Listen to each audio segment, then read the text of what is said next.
Guys, welcome to this week's podcast episode where I interview entrepreneurs, people doing things on the cutting edge, changing lives and making impact. And today I'm happy to welcome Lee Cordell, and she's a trauma and nervous system regulation expert. And I love guests talking about burnout, resiliency, how to activate your parasympathetic, how to regulate your nervous system, how to heal your nervous system, which is a really interesting neurodiversity. And I'm happy to welcome Lee to the show. Welcome, Lee. Thanks for having me. Yeah, I know this topic is really interesting to me because it's just really interesting when you talk about healing your nervous system. You never think of it in that term. So talk about Mhm. your background, your story, how you got started, and we'll delve right into the conversation. Sure. So I founded the Institute for Trauma and Psychological Safety back in September of 2021. And that was after leaving my healthcare career as an acute care nurse practitioner and graduate level professor in December of 2020. So about 10 months after the pandemic. And, one thing I saw through all of my childhood experiences and then also through my professional experiences was just the impact of how our nervous system and how regulated or dysregulated we feel has on our relationships with ourselves and with other people and with the world around us. And so during my doctoral program, I actually had an experience where I still don't know how this happened, but I somehow ended up in a brand new nursing orientation lecture, and it was on trauma informed care. And I had been a nurse for several, or a nurse practitioner for several years at that point. And I remember walking out of it going, oh my gosh, why are we not just shouting this from the rooftops for all of our humans? Because this would make such a difference in how we're doing things. So that's really what the Institute was birthed out of, was that personal experience of experiencing burnout and just the dysregulation of the healthcare system in general as a provider, and then also personally as a mom and a wife and as a human. Yeah, it like I said, it brings up so many, I still have PTSD from residency training, and I would, Oh, and it's just like, it's like, isn't there like a better way to like train doctors and like, without, it seems like such an inefficient way and unhealthy way of, yeah. I actually have worked with several physicians one on one, and I have to say, like, being a nurse practitioner was tough, and I watched many of my friends go through medical school and residency, and I was like, I mean, the you are dysregulated more than you're regulated with that education and training program for sure. It's a lot. yeah. Yeah, and it's almost like you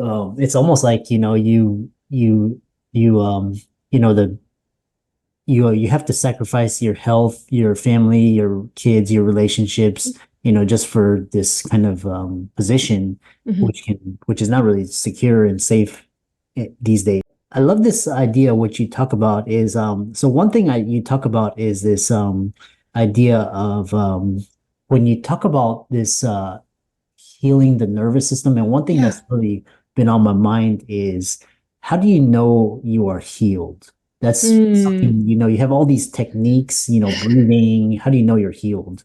You know, that's such a great question. And I think it's a continuum. Anybody who actually tells me like I'm healed, I'm good. I'm like, okay, like I'll see you in a couple months. Yeah. You know, I don't I think it's, if we look at it more as a journey than a destination, that's really helpful. For me, what I found is that the littlest moments have had the most impact of, oh wow, that used to be a place that I used to get so upset, or I used to get so triggered, and now that thing can happen and my body doesn't have this threat response.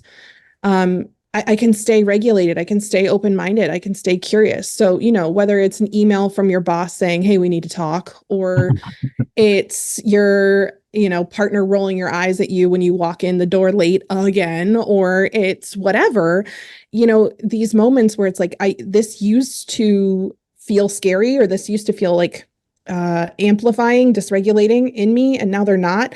The more of those we string together, like that's where you're like, oh, this journey is actually starting to not feel like there's a tiger that's going to pop out at me any and every minute. I'm actually staying relatively resilient and flexible, and not just from this place of like, oh, I can just keep bouncing back, but like, oh, something hard happens and I take a minute and I process it and I like feel it. And then I decide what I want it to mean. And then I move forward. So I don't know that anyone ever reaches that destination of like, okay, yep, like I'm never going to respond negatively, or I'm never going to feel scared again. And in fact, you know, I probably a lot of us learned about the humans in who are born without that sense of fear or without that sense of pain.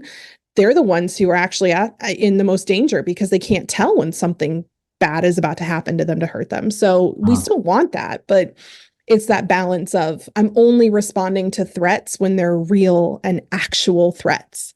yeah. Yeah, I love that. It's really helped me elucidate is like when you enter in situations or experiences that previously really triggered you, and then Mhm. now you can like kind of either you don't get affected, or it's you can handle yourself through Yeah. these. That's really enlightening for the audience. The other question is I'm really interested in talking about these micro traumas, especially, Mm-hmm. talk about what micro trauma is and its Yeah. impact on the nervous system. Sure. So micro traumas, if we think about trauma, and I when I go places and talk to healthcare providers about this, and I'll ask them, what do you think trauma is? A lot of times they're the most common group to say like, oh, a car accident, or, getting hit with something. Mhm. And we call those sledgehammers in our world. Like those are the events that you're like, yes, those would be serious and significant for anybody who went through them, even if they had like all the resilient skills and they were super regulated, they would still be hard. Micro traumas are what we refer to as paper cuts. So these are the things that if you get a paper cut, like let's say I hand you a piece of paper and you get that cut, and you may notice it later in the day, like when you put hand sanitizer on or something like that, but it's not going to shift your view of me or your view of paper or your view of the world. It's going to just, you're like, oh, that just happened. However, if you and I met every morning at 9 a.m. for the next year, and every morning I handed you a piece of paper and I gave you a paper cut in the same place, after a while, that's going to shift. Number one, that's not going to just feel like a normal paper cut. That's going to get infected. It's going to be bad. The second thing is it's going to shift how you think about me. You're going to be like, why does Lee keep giving me paper cuts? Like, why is she so aggressively handing me paper? Or you might shift about you, like, why do I keep taking this paper from her, even though I know it's going to hurt? Or it might shift your view about paper. You might be like, oh my gosh, I'm never touching paper again because it's dangerous. Those little things really add up. They have a cumulative effect in our nervous system. And so, particularly in, the hospital, I'm just thinking about how many experiences I had where it was little things. It was like, oh, I don't want to call that person because I know that they're going to give me a hard time when I ask for this. Or, oh gosh, like I don't want to go to that meeting because I know that it's going to be really stressful because these two people are going to not get along and put me in the middle. If you're experiencing that all day, every day, we talked about a minute ago, you asked about knowing that you're reacting, like you're not reacting when things are like not threatening. Yeah. What I see more, particularly in my high level, highly educated, like very successful physicians, I see invalidation of those micro traumas because we make it part of the societal conditioning. Mhm, And mhm. so you're getting paper cuts all day, every day, and those add up. And you're also being told, well, it's just a paper cut, you're fine. Or you should expect to get that paper cut here. It's part of how we do things. Yeah. Yeah, and it's quite interesting, which brings me to this because this whole area of DEI and initiative, Mm, especially I'm minority and yeah. underrepresented, and pretty much this. I think a lot of these micro traumas contribute to this feeling of being an outsider and this Yeah. imposter syndrome. So how can, as an organization, how can, the leaders understanding of trauma, micro traumas, and how can they lead this organization into success, on a equitable level? Mhm. Talk about, your thoughts on that. So, can I tell a story to Yeah. show this? Okay, great. All right. So when I was in my doctoral program, I was shadowing the interim chief nursing officer. And so I ended up in a meeting of like all of the C's, right? The CFO, the CMO, everybody. And Yeah. I felt I was like, I'm a very little fish at this table. Yeah. And so I'm like, I'm just going to be quiet. I'm not going to say anything. And about a week before that, we had had a nurse attacked in a parking structure by a patient or a patient's family member and luckily she was okay, but Yeah. it showed a bunch of holes kind of in the system of where things weren't safe. Uh-huh. And so one of the people at the table said, well, we should just have all of the managers, or we should tell all of the nursing staff and all of the support staff to go to their managers if they feel unsafe at work. And I must have not kept my poker face because my preceptor saw my face and she said, do you have something to add? And I was like, absolutely not. I'm like, I'm not, I work here. Like, I don't want to endanger my job. And Yeah. yeah, the CFO said, no, please share. And I said, I personally was kicked in the stomach by a patient while I was pregnant. And I Oh. told my manager that I wanted a new assignment, and they told me that I was being difficult. Yeah. So I said, we're going to have to, if you want your staff to share with you and be open with you and let you know when they see problems, it has to be safe for them to do so. And right now, we don't have a culture where if you just say, well, just if you see something, say something. And as a minority as well, it was okay, well, it's been made very clear for me that if I see something or experience something and say something, y'all aren't going to be okay with this. Mhm. So I say all that because the first piece of inclusion is really ensuring that you're creating psychological safety for the people that you are leading. And that involves trust. That involves making sure that you not only have cognitive trust, where the people you're leading can tell that you're capable and that you're consistent. It also involves affective trust, which is, do you care about me and are you honest with me? And that do you care about me one is the one that I think we turn off in healthcare a lot because it's hard to stay open and connected when you're taking care of really sick people, when you have so much stress. So that of, I'm going to actually I'm going to show that I care about you. I'm going to actually have a personal relationship with you. This isn't going to just be transactional. That's a huge piece of inclusivity. You've got to make it safe for people to speak up and feel comfortable saying, "Hey, you just said this." And in my culture, like that's a really we don't that's Uh-huh. not like that patient's not going to take that well, or that employee is not going to take that well because this is what it means over here. Yeah, I love this. I love this psychological safety and just racial, gender equity and Yeah. inclusion. Yeah, I think, like in healthcare organizations, I think that's really interesting how they're going to evolve and change. Mm. So kind of talk about healing techniques and, Yeah. how do you, what are some ways to, understand how this stress and trauma is affecting your nervous system, how to flourish or how to Mhm. manage that? What are your thoughts? So I think that we get to look at it proactively and retroactively because retroactively, if you've been in corporate entrepreneurship, academia, healthcare for however long, there's been a lot of micro traumas and probably some bigger, there's been paper cuts and sledgehammers that have happened. And so having a safe place to really process through those things is important. And I think that's the place that most people are like, oh, okay, so I need to go to therapy or I need to, go heal my trauma. I need to go dig into my closets and under my bed and find this, what we've found through research is that's actually not a great place to start if you are still in the environment that you're going to be processing. So, for example, Mhm. with police officers or military professionals, we don't go back and process your past trauma around what has happened to you if you're still actively serving, Uh-huh. because that can cause problems. Yeah, yeah. So, what I would say the bigger piece is going to be more preventative and in the moment. So when something happens now where there is a reaction, or you're noticing that you're feeling dysregulated, so that's you're either amped up or you're shut down. I think that's the easiest way to think about it. You're hyperactive or you're checked out, numbed out, dissociated. Yeah.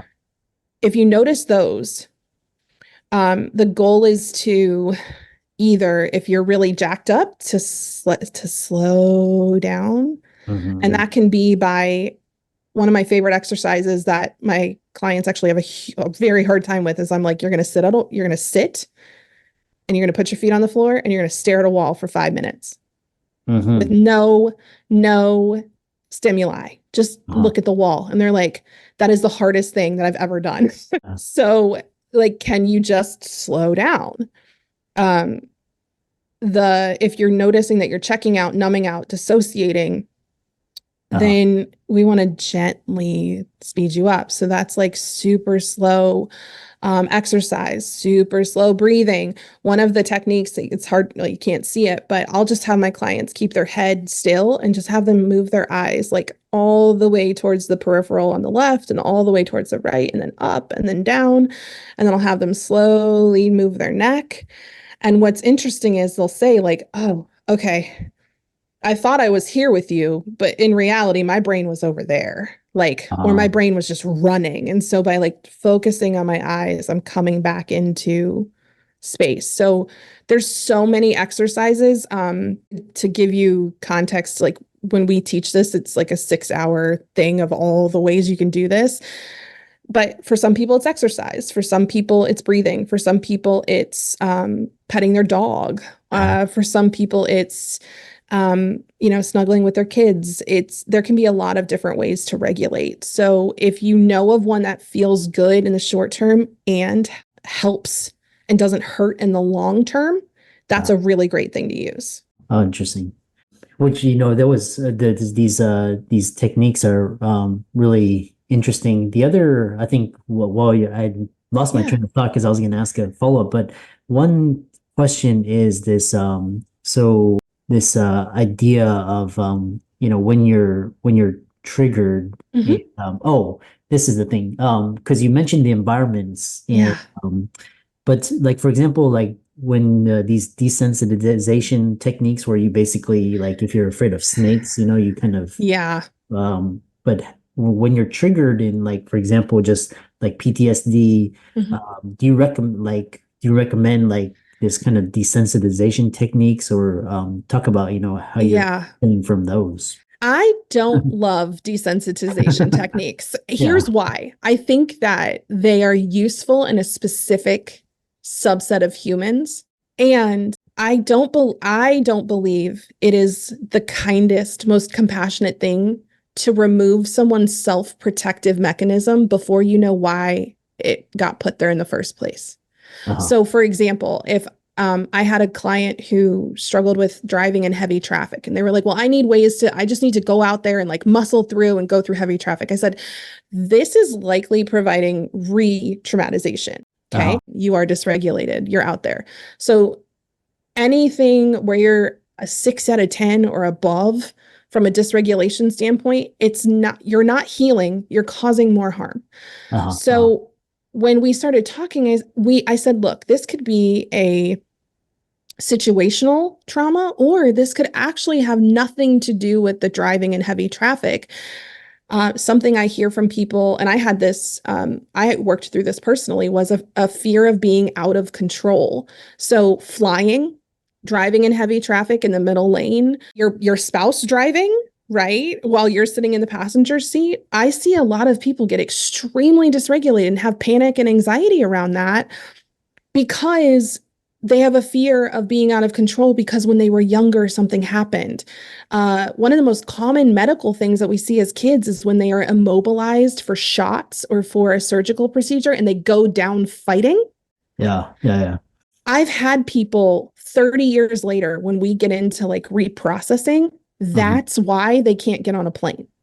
Mm, That's mm, why that's why they can't have their back to other people in a restaurant, because they have to be aware of their surroundings and know if someone's coming at them, and they have to be able to get out. mm, So to bring that back around to the desensitization, once we know that that's why that behavior, that fear is there, a lot mhm. of times we don't have to do the desensitization, because if we can regulate that person's nervous system and process that specific trauma, Uh-huh.